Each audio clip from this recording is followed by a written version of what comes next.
Okey, jujur, siapa dekat sini memang tak lengkap berbuka kalau tak ada dessert sejuk?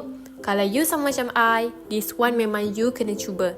Assalamualaikum and welcome back to Ramadan series with Adila. Satu hari, satu resepi selama 30 hari Ramadan.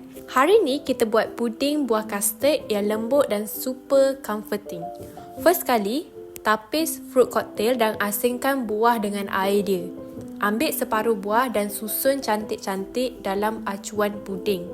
Susun elok-elok sebab nanti bila kita terbalikkan atau potong, bahagian atas dia memang nampak cantik sangat.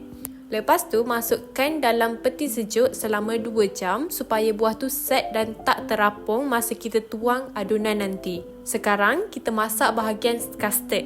Dalam periuk, masukkan 3 cawan air dan 1/2 cawan gula. Tambahkan 1 tin susu cair dan 1 cawan air koktel tadi. 1 paket serbuk agar-agar 10 gram. Masak atas api perlahan sambil kacau supaya semua bahan larut sekata. Bila adunan dah mula panas dan beruap, masukkan bancuhan 2 sudu makan tepung custard yang dah dibancuh dengan sedikit air sejuk. Kacau tanpa henti sampai mendidih, biar tekstur dia jadi lebih pekat, creamy dan nampak berkilat. Tutup api dan masukkan sedikit garam untuk balancekan rasa manis tu.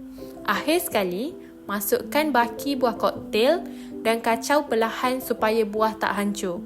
Ambil acuan tadi dan tuang adunan perlahan-lahan. Kemudian, sejukkan dalam peti sejuk selama 4 hingga 5 jam sampai betul-betul keras dan cantik. Okey, dah siap. Bila dah potong, tekstur dia lembut, creamy tapi tak terlalu manis. Gabungan custard yang smooth dengan buah yang fresh tu memang perfect guys. Sejuk-sejuk makan waktu berbuka memang rasa sangat puas, okey? Serius, ni antara dessert paling selamat nak buat sebab semua orang akan suka. Okey, selamat mencuba. Jumpa lagi esok dalam Ramadan series with Adila.